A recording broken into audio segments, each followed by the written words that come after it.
To DIY or outsource your website? That is the question, and we will answer it today. This is part 2 of our 2-part series. Part 1 was all things outsourced, so today is all things DIY.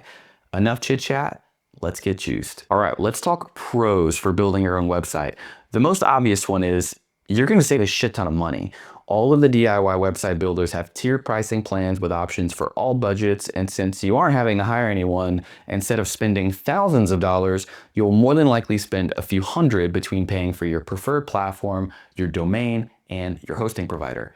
You also won't be responsible for any retainer fees because there's no one to retain. All in all, just a much more approachable, much lower upfront investment when you go the DIY route. Now, if you're a control freak like me and you like everything a certain way, you're going to love building your own website because you have total and complete control. You decide how it's going to look, how it's going to function. You don't need to make any compromises with designers or developers. You don't have to go through the hassle of trying to explain what's in your head. If you want something done a certain way, you just do it. And you aren't reliant on anyone for updates or changes. You're also not locked into any contracts, which is always a plus. Most agencies will build a website, generally speaking, between 6 to 10 weeks. So in many cases, by building your own website, you have a much faster turnaround time. You skip the lengthy revision process. You aren't waiting on any third parties to do anything. So there's no back and forth approvals. Depending on how motivated you are and how much time you have, you could potentially launch your website in just a couple of weeks. The hands down best part about building your own website is now you can ensure you have a personalized brand voice for your business. No one knows the business like you, so you get to make sure your content sounds like you, not generic and not tanned, which is typically what you get from most agencies. You'll have more authentic messaging, you'll have personalized photos, so you won't have to rely on stock images. I built my entire agency around personalized creative content, and let me tell you, you should be excited about writing this content and taking the time to get these photos and videos, because this is not something your competition is doing. If someone looks you and a competitor up online and you do this, you will win every single time.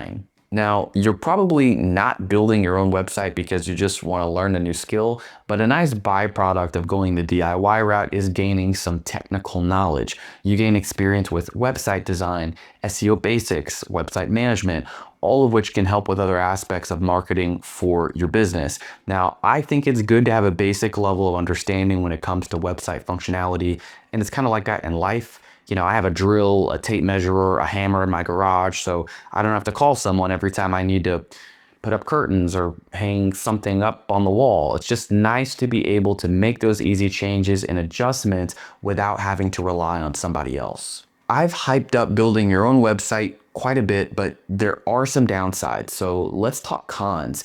Building your own website is going to be a significant time investment, especially if you're starting from square one and you don't know anything about websites or SEO.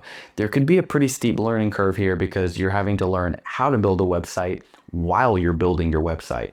Luckily, you can find a million how-to videos online, but again, all of this is going to take time. And it's going to take away from you running your business. So time you could have spent focusing on sales, operations, strategy is now going towards building your website.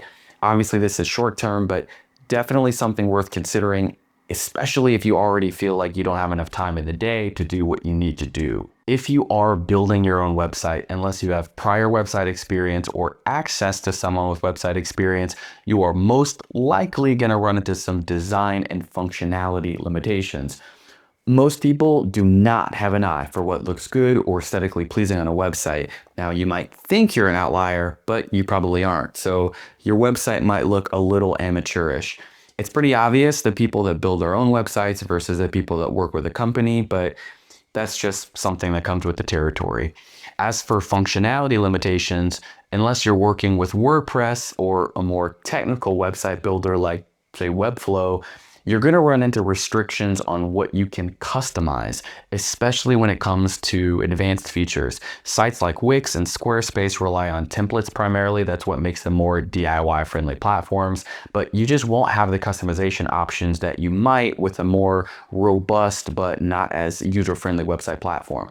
Now, I do want to say, I don't think the functionality limitations are that big of a deal here. You can still make a good looking website with these platforms, especially if you're using my strategy of hyper personalization when it comes to copy with photos and videos.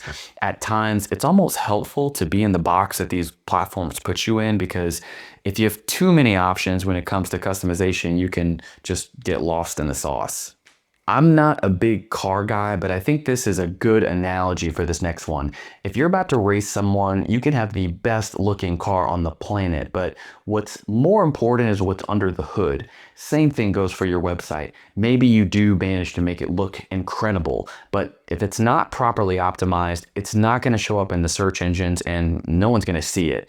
If you're going the DIY route for your website, you're most likely going to run into some SEO and performance challenges.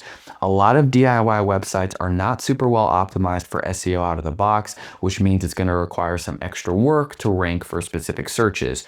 Without technical optimizations, DIY sites can be slower, which also negatively impacts the user experience and SEO. Now, I'm not going to get too deep in the woods here or throw a bunch of industry jargon at you. The point is the SEO component of your website can be pretty technical, but it's incredibly important. So just know you will definitely spend a considerable amount of time watching videos, reading articles about how to do this. Now, something you do have working in your favor is, again, there are a ton of videos and blogs and resources out there that will walk you through how to do it. So it's more so just a matter of you making the extra time to go through everything. Depending on the size of your business, you might have scalability issues in the future.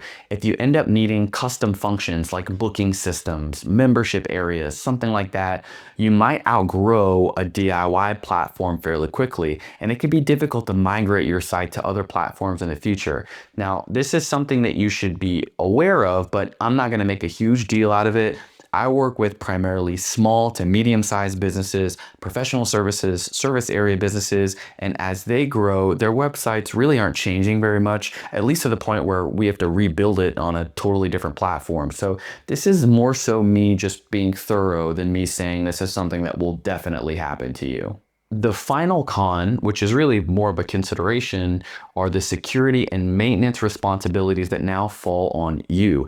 Typically, agencies handle these kinds of issues for their clients, but since you wouldn't be working with an agency, you are the catch-all.